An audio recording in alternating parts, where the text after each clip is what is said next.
시청자 여러분 안녕하십니까. 폴리티코 정치연구소입니다. 저는 신유철입니다. 반갑습니다. 이 시간에는요, 여러분들께 전해드릴 사람이 있습니다. 대법원장, 지금 김명수 대법원장이 다음 달 24일부로 임기가 끝납니다. 이게 6년짜리 임기인데, 땀에 오래도 했죠.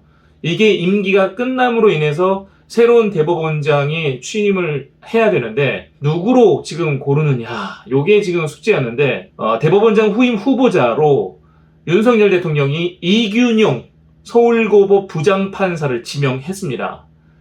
그래서 이 사람이 누군가 봤더니 법원에는 여러 가지 이제 모임들이 있는데 그 중에서도 대법원의 말하자면 엘리트 법관 모임으로 꼽히는 민사판례연구원의 회원이고, 거기에서 민사 및 행정재판 관련 법학 이론에 해박하다, 이런 평가를 받기도 하고, 일단은 법원 내 주요 보직을 두루 역임한 부분이 굉장히 경험치가 높다, 이렇게 평가되고 있습니다. 경남 함안 출신이고 또 부산중앙고 서울대 법대 26회 사법시험 합격, 이렇게 해서 판사가 됐다고 합니다. 법원 내에서는 엘리트 법관 모임에서 계속 활동해 왔고 법원의 주요 보직들을 두루 역임한 점, 그리고 가장 중요한 건 이겁니다. 본인 스스로가 소신과 원칙에 의해서 지금까지 살아온 사람이라는 거예요. 이 부분이 아마 윤석열 대통령하고 어느 정도 통하는 부분이 아니었을까? 저는 사실 좀 생각이 되거든요. 그런 건 있었죠. 이전에 사법부가 정치화됐다는 얘기들을 많이 듣는데, 그게 사실은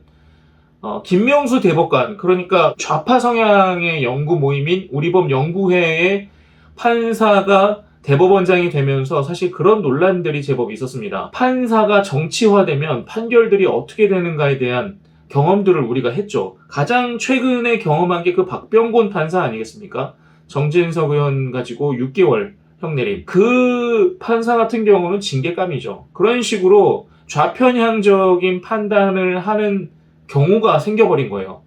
그래서 원칙과 소신에 의해서 판결을 내릴 수 있는 사람을 꼽은 것 같아요. 윤석열 대통령 자체가 사실 그런 류의 사람들을 좀 좋아하는 것 같아요. 원칙에 의하고 시스템적이고 절대 어딘가에 치우치지 않는 소신도 있고, 이런 류의 사람들을 좀 많이 찾는 것 같다는 생각이 듭니다. 좌편향된 판사들 고의로 재판 지연시킨다는 의혹도 사고, 지금까지도 계속 있잖아요. 간첩 관련된 거 할 때 재판이 자꾸 연기되는 게 이상하다, 너무 이상하다, 다들 이렇게 얘기하는데, 이번에 소신과 원칙을 기조로 하는 대법원장이 취임을 하게 된다면 재판 고의 이전 이런 것들은 어느 정도 사라지지 않을까? 정치적인 판단, 정치적인 판결, 이런 것들에 대해서 좀 손을 보지 않을까 생각이 듭니다. 지금 제가 이제 계속 얘기하는 이균용 대법원장 후보는 어떤 얘기를 했었냐면 2021년도 2월에 했던 얘기인데, 대전고등법원장 취임사에서 했던 얘기예요. 법원을 둘러싼 작금의 현실은 사법에 대한 신뢰가 나락으로 떨어지고 법원이 조롱거리로 전락하는 등 재판의 권위와 신뢰가 무너져 내려 뿌리부터 흔들리는 참담한 상황이다 라고 얘기했습니다. 요게 뭘 빗대서 얘기한 거냐면, 김명수 대법원장이 정치권 눈치 보다가 저 판사는 탄핵돼야 된다 그러니까 사표도 수리 안 하고 탄핵으로 같이 몰고 가려다가 나 탄핵 때문에 그런 거 아니에요, 거짓 해명해가지고 엄청나게 논란이 됐는데, 그걸 보고서 정치에 휘둘리는 대법원장은 잘못이구나 라고 이렇게 얘기를 한 겁니다. 그러니까 자기보다 윗사람임에도 불구하고 이게 원칙적으로 맞지 않는 행동들을 한다 그러면 이게 가감없이 이런 얘기들을 하는 거예요. 이런 사례는 더 있습니다. 권순일이라는 예전에 대법관이 있었죠. 그 대법관이 이재명의 재판을 도와준 일이 있고, 그 뒤로 50억 클럽, 대장동의 50억 클럽에 이름이 올라가 굉장히 큰 의혹을 받았던 사람입니다. 그 사람에 대해서 어떻게 생각하느냐라는 질문을 한번 받았어요. 그랬더니 국민들께서 이 권순일에 대해서 공정하지 않은 것으로 볼 여지가 있다. 말을 좀 꼬긴 했지만 그러면 안 되지 라고 얘기를 한 겁니다. 본인이 대법관으로 현직에 있지만 자기보다 윗사람임에도 불구하고 원칙에 맞지 않는 것에 대해서는 이렇게 소신 발언을 한다는 것을 보여주는 겁니다. 정치 색깔도 그닥 없어요. 이 사람 보니까 그 법원 내에서 꾸준히 판결 연구만 했던 사람이고 평가가 이렇습니다. 김대기 대통령 비서실장 평가는 32년간 오로지 재판과 연구에만 매진해온 정통 법관이다. 이렇게 얘기를 합니다. 특히 장애인 권리의 대폭 신장한 판결, 그리고 장애인 인권 디딤돌상을 또 수상하기도 했대요. 개인 초상권 광범위 인정 판결을 통해서 사회적 약자 인권 신장에 앞장서 왔다.